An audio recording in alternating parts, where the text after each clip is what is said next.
우리는 그동안에 마태복음 5장부터 7장까지 예수님의 산상수훈을 가지고 말씀을 나누었습니다.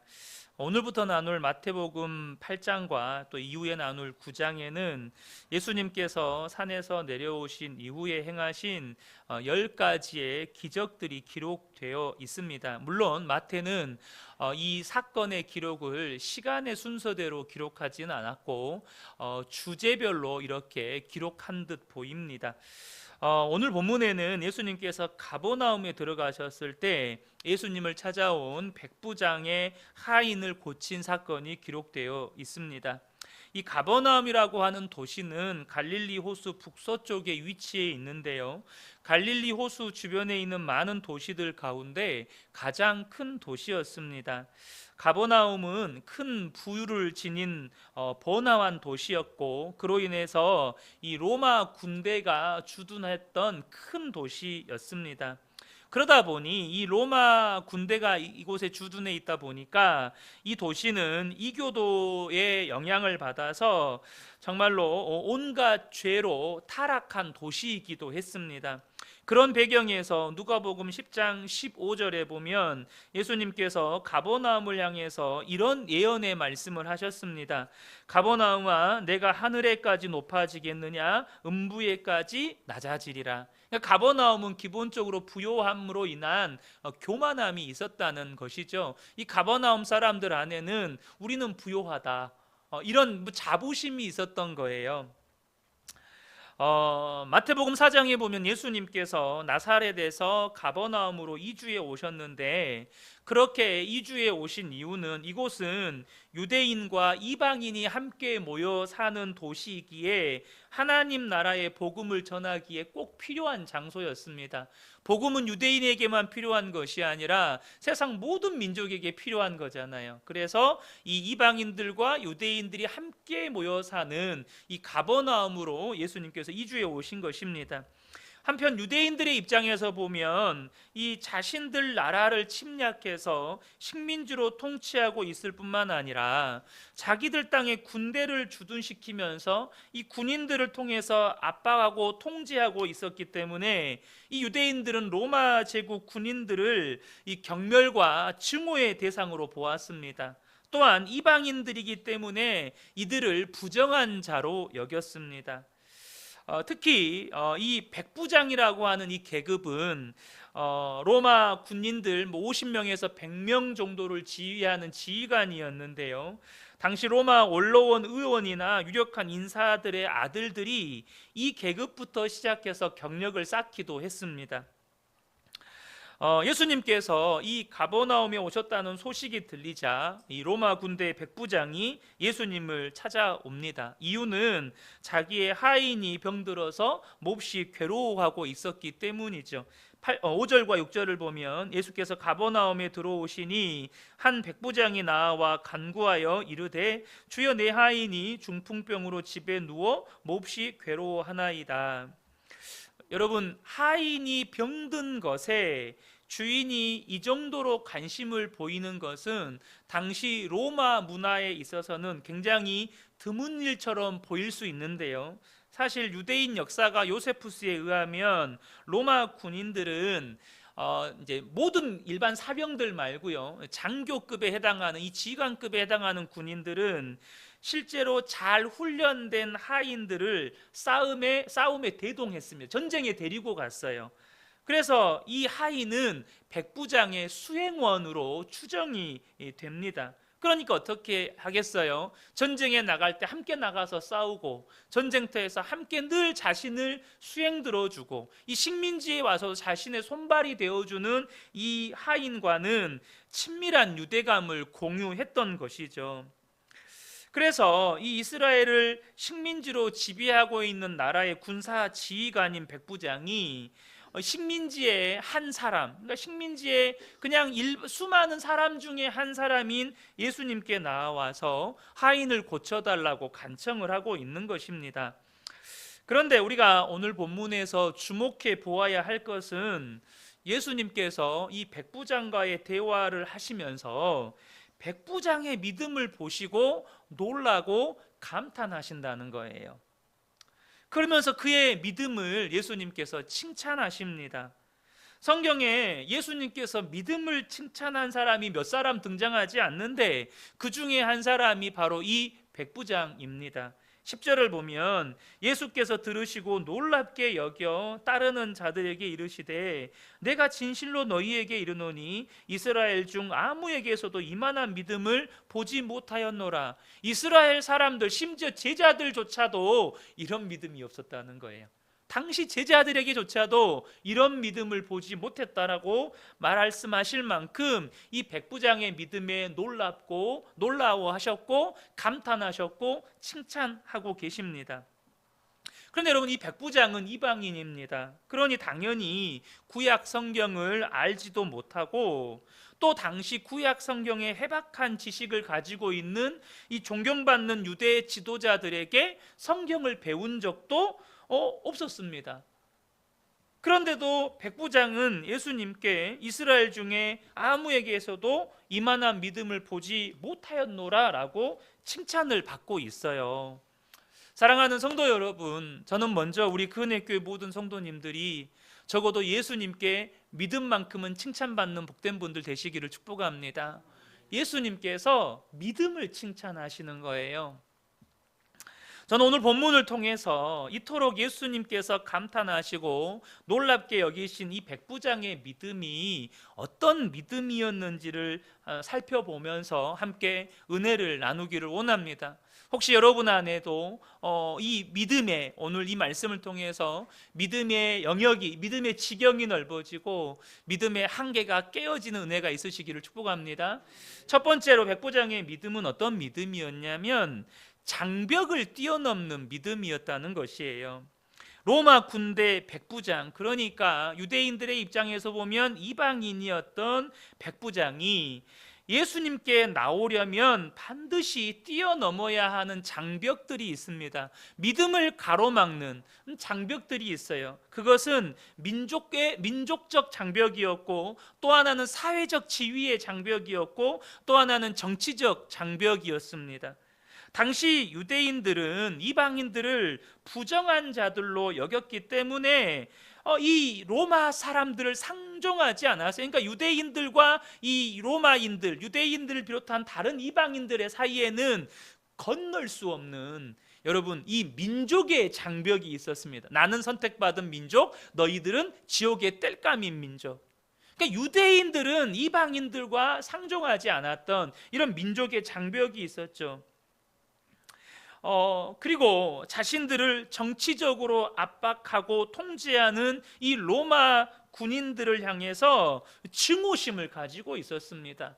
그러니까 지배자와 피지배자, 그러니까 이 지배자와 피지배자라고 하는 뛰어넘을 수 없는 이 정치적 장벽, 일제 강점기 때 우리나라 사람들이 한국에 들어와 있는 일본인들을 바라보던 그 심정, 어쩌면 그 중에 일부는 내 형이, 내 아버지가, 내 동생이 일본인들에게 치욕을 당하고 구타를 당하고 목숨까지 잃었던 그런 아픔이 있는 그런 사람들도 있겠죠. 그들이 일본 순사나 일본인들을 바라보면 어떻겠어요? 그러니까 당시 이스라엘 백성들이 로마 사람들을 바라보는 이런 시각 자체가 건널 수 없는 이런 정치적인 장벽이 있었다는 것입니다. 그리고 이 로마의 백부장은, 여러분, 사회적인 지위가 백부장이에요. 로마 시민권자이기도 하면서 동시에 백부장이라고 하는 사회적 지위가 있습니다. 더욱이 이 로마 시민권이라고 하는 것은 당시 엄청난 특권의 상징이었습니다. 그들의 특권 중에 하나는 뭐냐면 로마 시민권자는 재판 없이 처벌받지 않았습니다. 재판을 받지 않고 처벌할 수가 없었어요. 여러분, 당시에 인권이 어디 있어요? 여러분, 미국 사회에서도요, 여성들에게 투표권이 주어진 게 그렇게 오랜 때가 아니야. 100여 년이 조금 넘어요. 그러니까 여러분, 당시에 인권이 어디 있습니까? 없는 죄도 뒤집어 씌워가지고 죽이던 그런 시대 아니겠어요? 그런데 그런 때에 로마 시민권자는 재판받지 않고 절대 처벌받지 않을 권리가 있었고, 이 재판에 내가 불만족스럽다 그러면 황제에게 직접 재판을 받을 수 있는 권리가 있었습니다. 엄청난 특권이었어요. 그래서 사도 바울이 빌립보에서 복음을 전하다가 귀신 들려 점치는 여인을 구해준 일로 인해서 감옥에 수감된 적이 있습니다. 매를 맞고 감옥에 수감이 됐어요. 근데 아무리 봐도 죄가 없거든요. 그러니까 다음날 상관들이 이 바울과 실라를 내보내주라고 그렇게 교도관에게 이야기합니다. 간수장에게 이야기를 해요. 그때 바울이 항의를 합니다. 로마 사람인 우리를 재판도 하지 않고 때리고 옥에 가두더니 이제는 그 일을 덮으려고 가만히 우리를 내보내려고 하느냐. 너희들이 직접 와서 우리 데리고 나가라. 이 그 상관들에게 너희들이 직접 와서 우리 데리고 나가라 하면서 큰 소리를 칠 때 성경에 뭐라고 기록되어 있냐면, 사도 바울이 로마 시민권자인 것을 알고 그들이 재판도 하지 않고 때리고 감옥에 갇힌 것으로 인해서 두려워했다고 성경은 기록하고 있습니다. 그러니까 로마 시민권자의 특권이라고 하는 건 엄청난 거예요. 그러니까 이 백부장에게는 그런 특권, 사회적인 지위가 있었습니다. 그런 사회적 지위가 가진 사람이 피지배층, 식민지에, 그것도 그 나사렛 촌동네 출신의 한 젊은 청년을 찾아간다는 건 여러분 수많은 장벽을 넘어야 하는 일이었습니다. 그런데 그 백부장은 그 장벽을 아무 거리낌 없이 뛰어넘어서 지금 예수님 앞에 나왔는데 예수님을 뭐라고 부릅니까? 6절을 보면 이르되 주여 내 하인이 중풍병으로 집에 누워 몹시 괴로워하나이다. 만나자마자 예수님을 주님이라고 부릅니다. 그에게는 예수님은 하찮은 식민지 백성이 아니고 주님이었습니다. 여러분, 우리가 신앙생활을 할 때 우리의 믿음을 제한하는 장벽이 있음을 경험하게 됩니다. 그것 때문에 도저히 말씀에 아멘이 안 되고 순종이 안 되는 거예요. 어떤 분은 오늘 새벽에 말씀에 나누었던 것처럼 어떤 역사와 전통일 수 있어요. 물론 오늘 새벽 예배 때는 하나님의 말씀을 거부하게 만드는 교회의 역사와 전통에 관한 이야기였지만, 우리가 신앙생활을 10년, 30년, 50년 하다 보면 한 개인에게도 은혜의 체험이 쌓이게 됩니다. 그 은혜의 체험이 역사가 되고 전통이 되는 거예요. 그런데 여러분, 저와 여러분이 인정하셔야 되는 게 있어요. 우리가 경험한 은혜는 언제나 제한적일 수밖에 없다는 거예요. 우리의 체험은 제한적이라는 거예요. 우리가 삶의 모든 영역에서 여러분 그 모든 은혜를 체험한 게 아니라는 것입니다. 그래서 내가 경험해 보지 못한 영역의 은혜의 영역에서 주님이 말씀하시잖아요. 그것은 아직 내게는 미지의 세계인 거예요. 그러나 내가 경험해 보지 않았어요. 나의 전통과 역사는 그것을 거부해요. 그러니까 아멘이 안 되고 순종이 안 되는 거죠. 내가 경험했던 것들이 도리어 믿음의 장벽이 되는 경우입니다.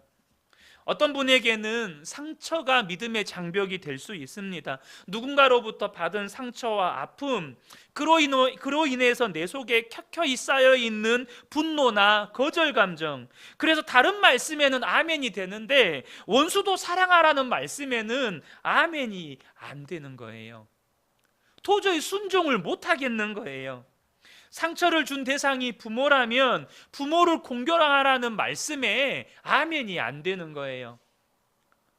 어떤 분에게는 우리가 수요 예배 때 나누었던 것처럼 두려움이 믿음의 장벽이 될 수 있습니다.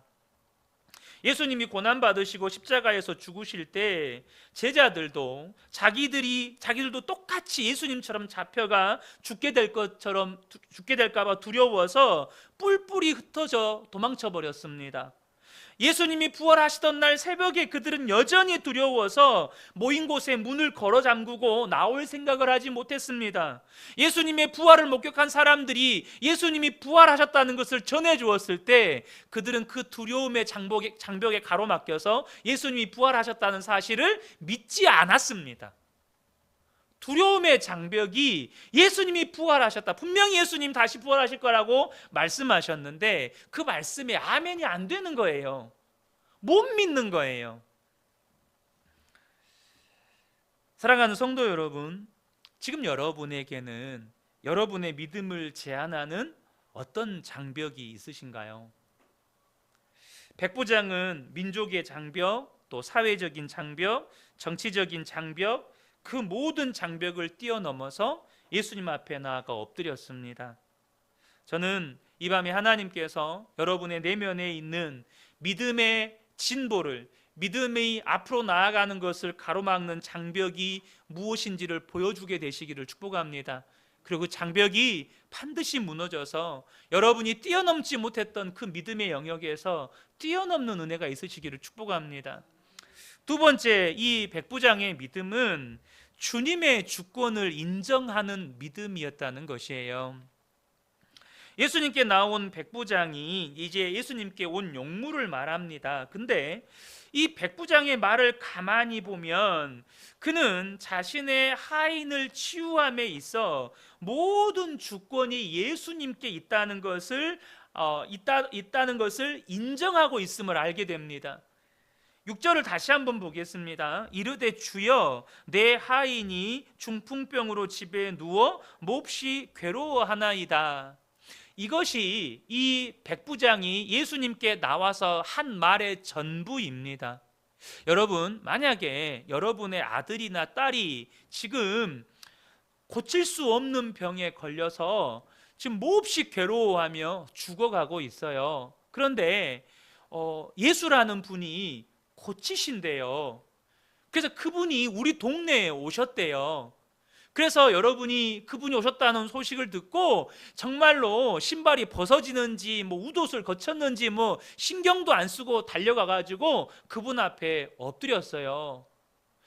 예수님, 지금 내 딸이 죽어갑니다. 예수님, 내 아들이 지금 이 병 때문에 너무너무 고통스러워합니다 하면서 여러분은 뭐라고 예수님께 말씀하시겠어요?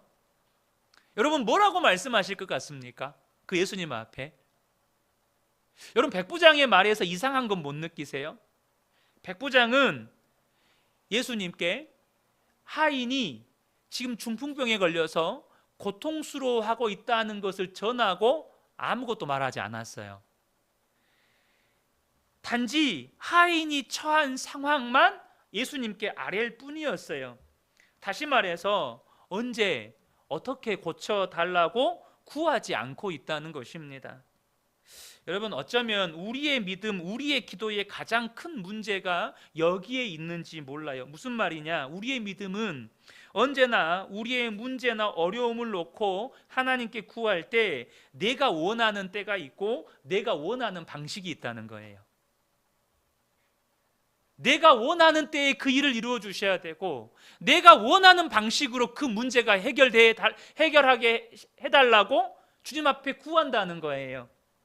당장 지금 나 자신이나 내 자녀가 이제 우리 자녀 같은 경우는 이번 대학 시험을 본다거나 취직 시험을 본다거나 승진 시험을 본다고 가정을 하자고요. 그러면 어떻습니까? 이번에 좋은 성적으로 합격해야 돼요.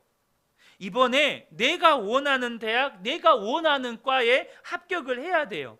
내가 원하는 직장에 그것도 좋은 성적으로 합격을 해야 돼요. 이번에 제일 높은 고과 점수를 받아서 이번에 승진을 해야 돼요. 내가 어떤 병에 걸렸다면 반드시 그 병은 치료돼야 돼요. 내가 어떤 문제가 있다면 그 문제는 반드시 내가 원하는 때에 내가 원하는 방식으로 해결이 되어야 돼요. 주님이 내게 왜 그 병을 허락하셨는지, 내게 왜 그 문제를 허락하셨는지는 안 물어봐요. 별로 관심이 없어요. 그 질병을 통해서, 그 문제를 통해서 하나님이 나에게 무슨 일을 행하기를 원하시는지, 내가 깨달아야 하는 것은 무엇인지, 내가 돌이켜야 할 것은 없는지, 거기에는 별로 관심이 없는 경우가 많아요. 아람 장군 나아만이 나병에 걸렸습니다. 그런데 그 집에 이스라엘 땅에서 노예로 사로잡혀 온 여종이 자신의 나라에 사는 엘리사 선지자를 여주인에게 소개를 해줍니다.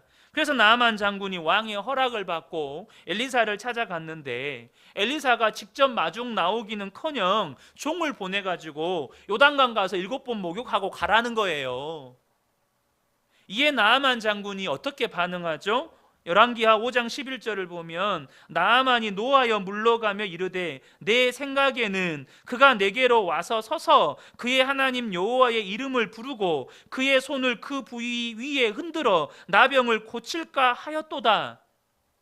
나아만은 엘리사가 이런 방법으로 내게 와서 하나님의 이름을 부르고 막 손을 흔들고 이 환부에다가 손을 얹고 막 요란 법석을 떨면서, 왜냐하면 이방 나라의 제사장들은 다 그렇게 하니까요. 이방 나라의 제사장들은 그렇게 요란 법석을 떨면서 기도하니까 엘리사 선지자도 그렇게 할 줄로 알고 그렇게 해주기를 원했어요. 그렇게 응답받기를 원했어요. 우리 안에 나아만이 내 생각에는 이라고 했던 것과 똑같은 모습이 있다는 거예요. 주님이 내가 원하는 때에 내가 원하는 방식으로 내가 원하는 것을 이루어 주시기를 바라는 거예요. 거기에는 하나님이 원하는 게 없어요. 하나님이 무엇을 원하시는지, 하나님이 지금 나에게 무엇을 요구하시는지가 없어요. 여러분, 내가 원하는 때에 내가 원하는 방식으로 내가 원하는 것이 이루어지기를 원하는 자기중심적인 믿음, 자기중심적인 신앙이 우리 안에 있다는 겁니다. 그러나 백부장은요, 내 하인이 중풍병으로 집에 누워 몹시 괴로워하나이다 라고 주님께 말한 것 외에는 그 어떤 것도 주님께 요청하지 않아요. 지금 백부장이 예수님께서 중풍병으로 고통받고 있는 하인을 고쳐주시기를 간절히 바라서 지금 예수님 앞에 나온 거 아니겠습니까? 그러나 백부장은 그 이상의 것을 예수님께 요구하지 않습니다. 그 말은 사랑하는 하인의 치유에 대한 모든 것을 주님께 맡겼다는 것입니다. 주님의 뜻대로, 주님의 때에 주님이 원하시는 방법으로 주님 역사하여 주십시오. 주님의 주권을 철저하게 인정하고 있는 거예요. 이 태도는요, 우리가 오늘 나누진 않았지만 이 본문 앞에 소개된 나병 환자를 고치는 사건에도 이 나병 환자에게서 똑같이 발견되는 믿음입니다. 여러분, 이 나병 환자가요, 마태복음 8장 2절에 예수님께 나와서 이런 말을 합니다. 한 나병 환자가 나와 절하며 이르되 주여 원하시면 저를 깨끗하게 하실 수 있나이다. 지금 내가 원한다는 말이에요? 주님이 원한다는 말이에요? 주님이 원하시면 내 병을 고칠 수 있습니다. 여러분, 당시 유대 사회에서 나병 환자란 모든 것을 잃어버린 사람입니다. 나병은 오늘날의 에이즈나 희귀 난치 질환, 불치병처럼 치료법이 없는 무서운 질병이었습니다. 제사장에 의해서 나병으로 판명이 되고 선고가 되면 도시와 그 집에서 추방이 되었어요. 그리고 그 사람들은 어떤 사회적, 종교적 활동에도 참여할 수가 없었습니다. 그래서 나병 환자들은 병이 낫거나 죽기 전까지는 다른 나병 환자들과 함께 공동체를 이루며 살았는데, 이런 나병 환자들이 마을에 들어오려면 멀리서부터 소리를 내야 했어요. 부정하다, 부정하다라고 소리를 내야 했어요. 자신이 나병 환자임을 사람들에게 알려야만 했습니다. 왜냐하면 그 당시에 이 나병은 오늘날 말하는 한센병만 나병에 들어가는 것이 아니라 거의 이 피부병과 관련된 대부분의 병을 나병으로 이렇게 구분을 했습니다. 그런데 이 피부병 중에는 전염성이 있는 병이 있었어요. 그러니까 반드시 거리를 두어야만 했어요. 근데 만약에 이렇게 자신이 나병 환자임을 알리지 않으면 그 사람은 돌로 쳐서 죽여도 무방했습니다. 율법을 어긴 것이었기 때문에. 그래서 여러분, 당시 유대 사회에서 나병 환자로 선고받는 것은 그냥 사망 선고였어요. 사랑하는 가족들과 다 이별해야 했고 만날 수가 없는 거예요. 접근 불가. 마을에 들어와도 내가 나병 환자의 임을 알리지 않으면 돌에 맞아 죽을 수 있거든요. 그러니까 이 나병 환자가 얼마나 고침받기를 원했겠어요. 얼마나 고침받기를 원했겠어요. 그런데 이 나병 환자가 예수님께 나왔을 때 뭐라고 요청하냐면 백부장과 똑같아요. 주님이 원하시면 고칠 수 있습니다. 내가 원하는 게 중요한 게 아니고 주님이 원하시면이 중요한 거였어요. 다시 말해서 그렇게 고침받기를 원했던 나병에 대한 이 나병의 치료에 대한 모든 주권을 예수님께 맡겼다는 겁니다. 내 생명도 이 모든 것을 다 주님께 맡겼다는 거예요. 나병에서 고침받고 싶은 마음 간절하지만 병의 고침은 오직 주님의 고난에 있다는 거예요. 그래서 주여 원하시면, 당신이 원하시면 저를 깨끗하게 하실 수 있습니다 라고 주님의 주권을 인정해 드렸다는 것입니다. 예수님도 이 땅에 오셨을 때 철저하게 하나님 아버지의 주권을 인정하셨습니다. 그래서 십자가 고난 앞에서 기도하실 때 어떻게 기도하셨습니까? 마태복음 26장 39절에 보면 조금 나아가서 얼굴을 땅에 대고 엎드려 기도하여 이르시되 내 아버지여 만일 할만하시거든 이 잔을 내게서 지나가게 하옵소서. 그러나 나의 원대로 마시옵고 아버지의 원대로 하옵소서. 예수님은 십자가 지는 것이 너무너무 고통스럽다는 걸 아시기 때문에 육체를 가지고 있는 예수님은 지나갔으면 했어요. 그러나 나의 원대로 마시고 아버지의 뜻대로 되기를 원하나이다. 여러분, 지금 여러분이 하나님께 기도하는 많은 기도의 제목들 가운데 하나님의 뜻대로 되기를 원하면서 기도하고 계시나요? 아니면 내가 원하는 것을 내가 원하는 때에 내가 원하는 방법으로 하나님 이루어 달라고 지금 그렇게 어깃장을 놓고 계신가요? 여러분, 하나님의 주권을 인정하시기를 바랍니다. 우리는 예수님을 주님으로 믿습니다. 그 말은 예수님은 나의 주님이시고 나의 왕이시라는 뜻이죠. 여러분의 믿음은 지금 내 삶의 모든 것을 주님께 맡기는 주님의 주권을 인정하는 믿음이냐는 거예요. 여러분, 이 밤에 주님의 주권을 인정하는 이 백부장과 같은 믿음이 회복되시기를 축복합니다. 세 번째 백부장의 믿음은 뭐냐면 예수님의 권위를 인정하는 믿음이라는 것입니다. 예수님의 권위를 인정하는 믿음. 이 백부장의 태도에 예수님께서 어떻게 반응하시냐면 내가 가서 고쳐주겠다라고 즉각적으로 반응하세요. 얼마나 놀랍습니까? 내 하인이 이렇게 고통스러워합니다. 내 하인이 이렇게 중풍병으로 고통스러워합니다라고 말했을 때 예수님이 즉각적으로 내가 가서 고쳐줄게. 와, 얼마나 감사해요. 얼마나 놀랍습니까? 그런데 백부장이 그렇게 기다리고 원했던 주님의 반응이잖아요. 근데 백부장의 태도가 예수님을 놀라게 만듭니다. 8절을 보면 8절 상반절입니다. 백부장이 대답하여 이르되 주여 내 집에 들어오심을 나는 감당하지 못하겠사오니 라고 말씀합니다.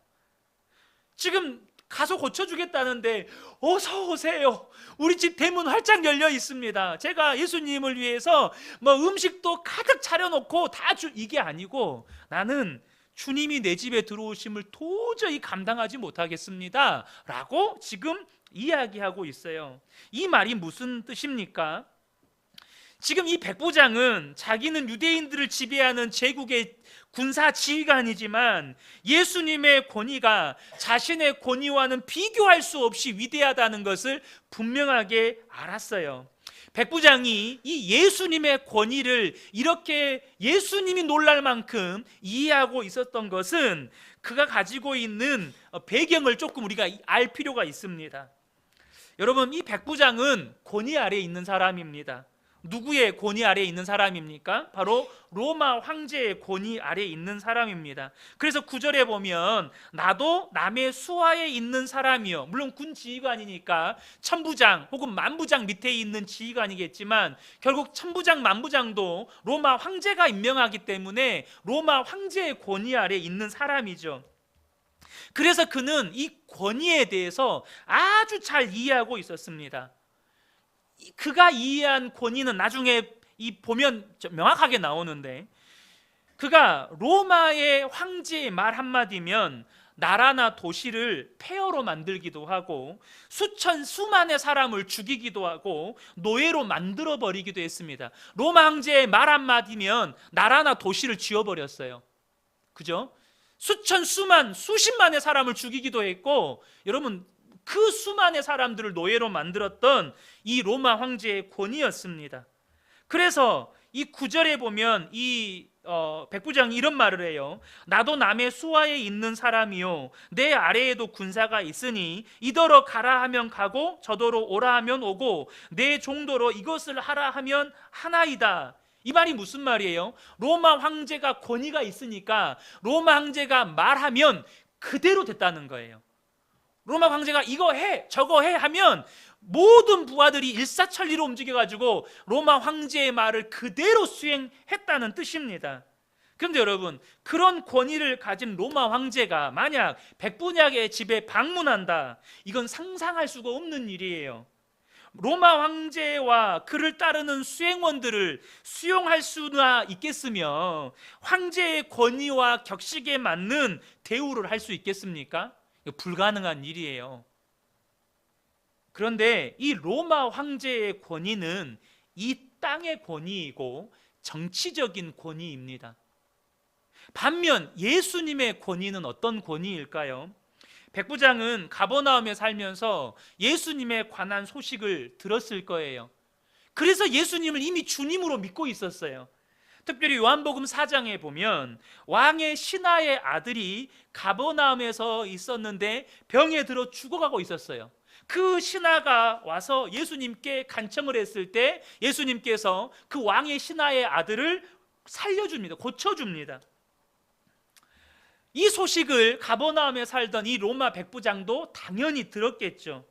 그 이후로 예수님에 대해서 관심을 가지고 예수님에 관한 소식을 계속해서 듣게 되었는데, 들으면 들을수록 예수님의 권위는 너무나도 놀라운 거예요.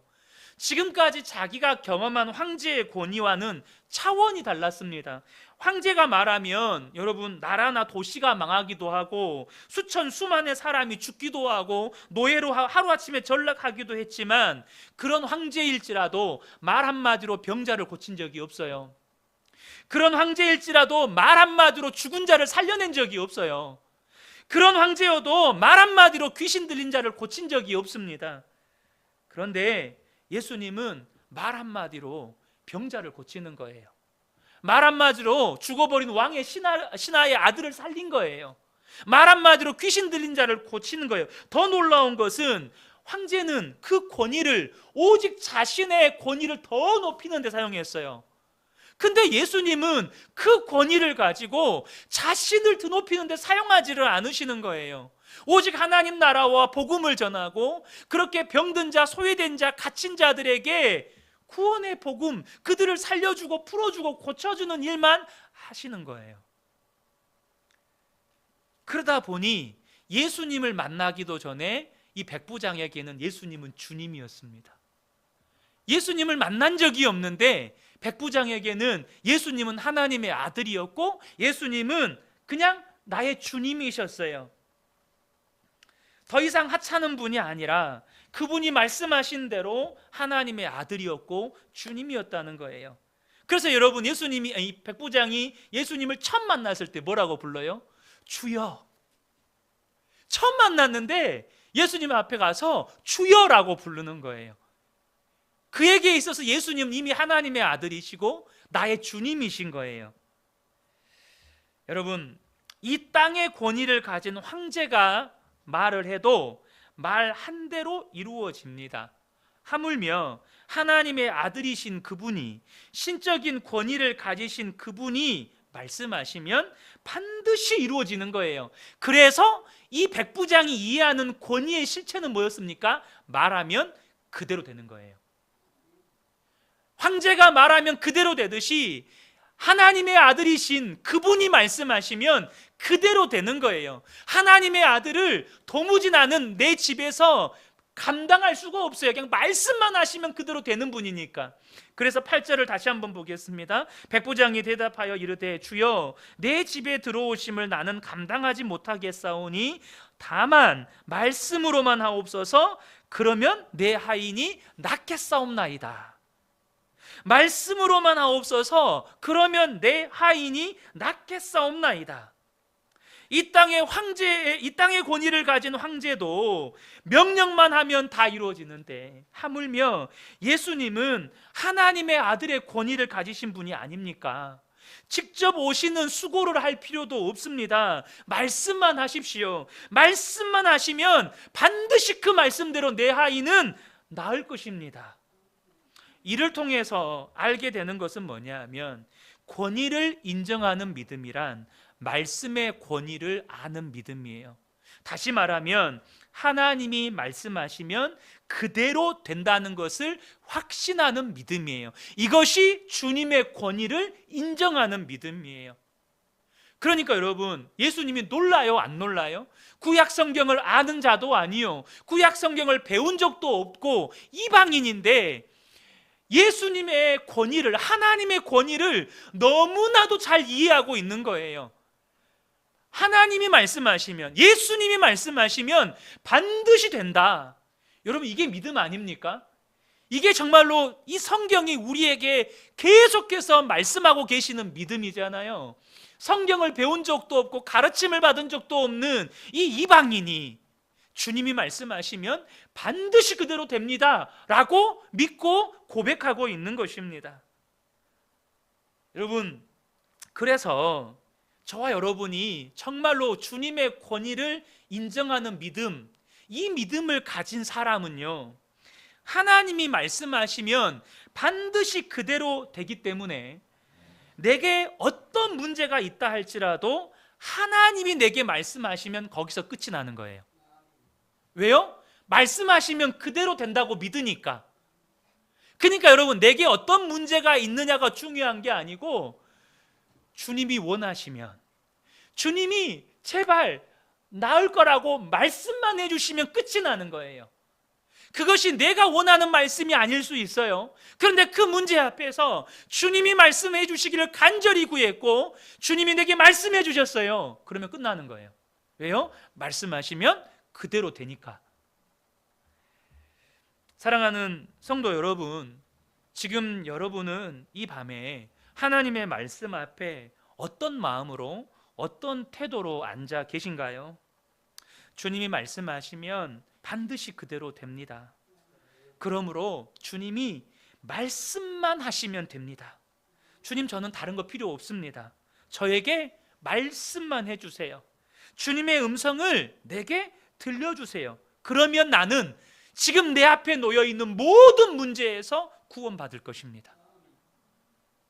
여러분, 그러므로 예수님의 권위를 인정하는 사람, 말씀의 권위를 아는 사람은 절대 말씀을 가벼이 여기지 않습니다.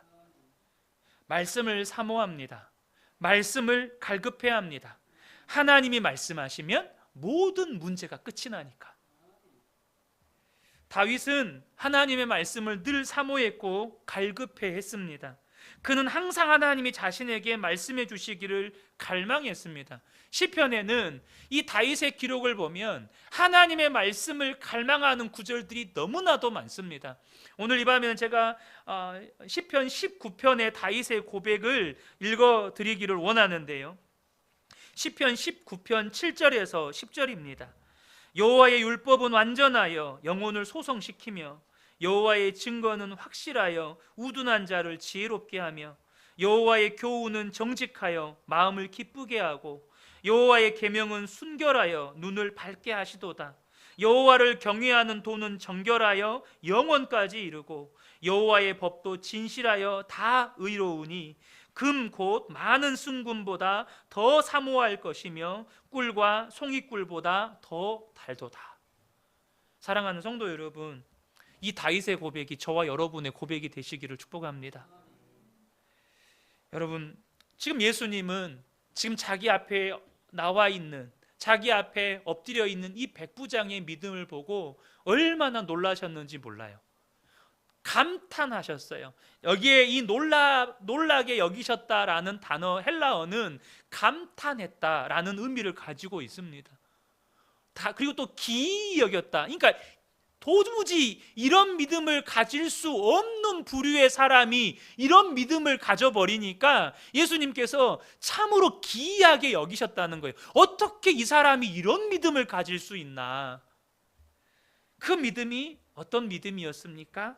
장벽을 뛰어넘는 믿음, 주님의 주권을 인정하는 믿음, 예수님의 권위를 인정하는 믿음. 다시 말해 하나님이 말씀하시면 그대로 된다고 믿는 믿음이었습니다. 사랑하는 성도 여러분, 이 믿음이 저와 여러분에게 있기를 축복합니다.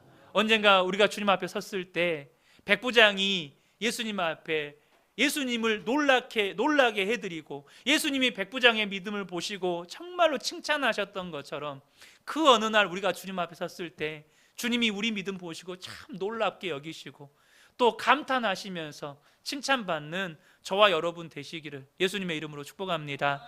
아멘.